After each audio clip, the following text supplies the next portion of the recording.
Christine baker کی کتاب ہے جو کنورٹ ہوئی تھی from M T V to Mecca, conversion کی.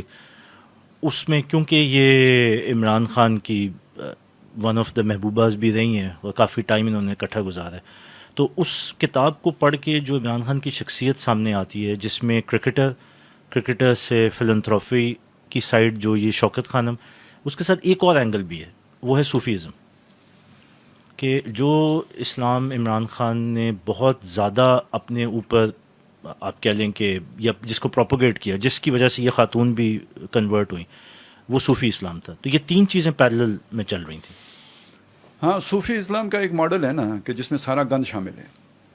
اصل میں یہ جو وحدت یعنی وجودی جو تصورات ہیں نا، اس میں جا کے تو یہ شریعت ختم ہو جاتی ہے. جیسے کرسچینٹی میں عیسیٰ علیہ السلام کو اللہ کا بیٹا مان لیا تو آپ کے سارے گناہ دھل گئے، کفارہ ہو گیا، ٹھیک ہے نا.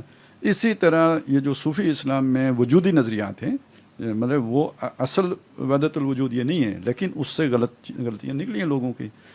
تو اس میں یوں یہ ہے نا کہ جو شاید چوری کی وہ کون ہے، وہ بھی وہی ہے، جس نے چوری کی وہ بھی وہی ہے، تو گلے کوزہ بھی وہی، تو کوزہ بھی وہی، تو خالق کے کوزہ بھی وہی، تو کوزے کو توڑنے والا بھی وہی. یہ نہیں، آپ سمجھنے تو پھر شریعت کدھر رہے گی؟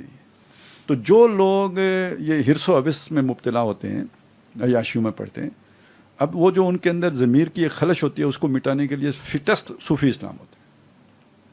یہ اس طرح کا صوفی جس کا آپ بات کر رہے ہیں، یہ تقریباً ہر گلوکارہ ہوتی ہے، ہر فاحشہ ہوتی ہے، ہر وہ جو ہے نا طوائف ہوتی ہے، یہ ڈاکو ہوتے ہیں، یہ سارے اس طرح کے صوفی ہوتے ہیں.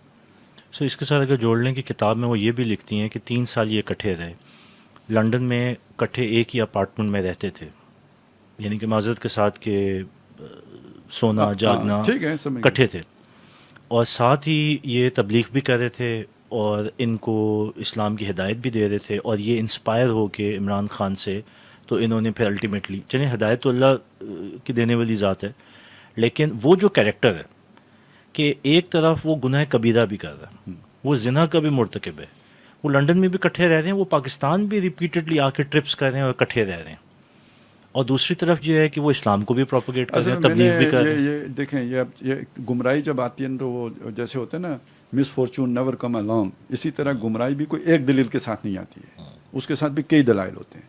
اس میں ایک کریکٹر ہے سر، سورہ کاف میں خضر کا کریکٹر، جس نے ایک بچہ مار دیا، کشتی توڑ دی، موسیٰ علیہ السلام نے اس پہ احتجاج بھی کیا، یہ کیا کیا آپ نے.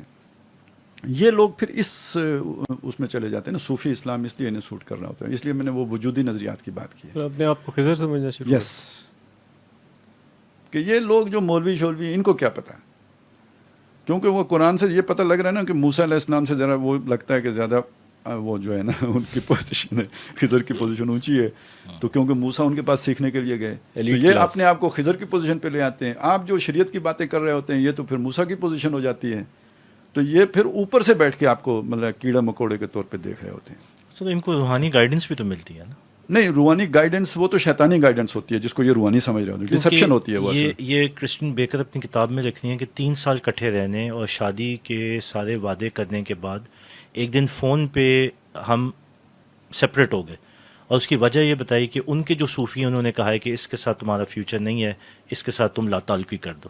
کیونکہ اس کا تو صوفی صاحب نے جمیمہ کے ساتھ طے کیا ہوگا نا، ایسے ہی وہ شیطان صاحب نے بالکل اس کے ساتھ ہی پھر جمیمہ نے انٹری کی ہے.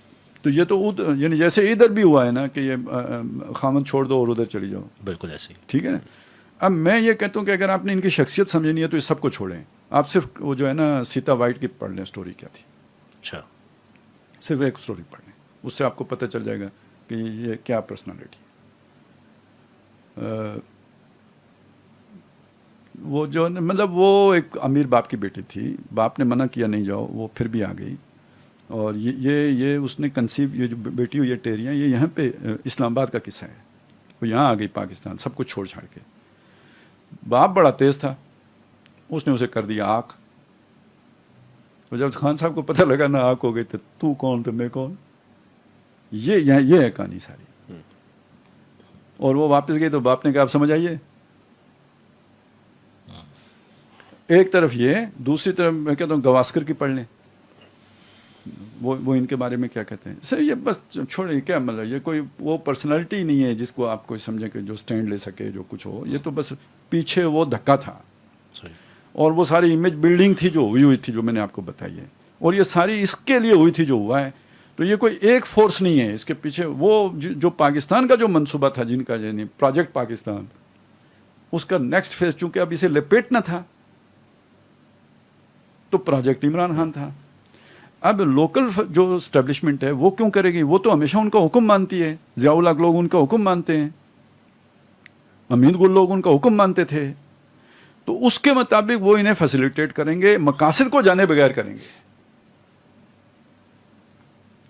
اب جو آ کے انہوں نے کیا, یہ جو پاشا لوگوں نے کیا, یا جو اس کے بعد جو کیا نام ہے یہ فیض لوگوں نے کیا, تو اس میں دو چیزیں جمع ہو گئیں. ایک چیز تو وہ تھی کہ چلیں جی یہ گندے لوگ ہیں, یہ وہ ایک ریئیکشن بھی تھا میثاق جمہوریت کا, تھرڈ پارٹی لانی ہے, وہ لانا ہے. لیکن یہ ان لوگوں کے اپنے پرسنل ایجنڈا بھی تھا کہ یہ ہم مل کے کھائیں گے, یہ لائے گا تو ہم کھائیں گے. اور کھایا بھی انہوں نے. یہ تو ابھی اس نے تو اس کو جھگڑا ہی اسی بات پہ ہوا ہوگا کہ بھئی یہ اس نے کہا ہوگا یار سارا آگے بدنام میں ہو رہا ہوں, کھائی تم جا رہے ہو. کلیش آف انٹرسٹ آ گیا.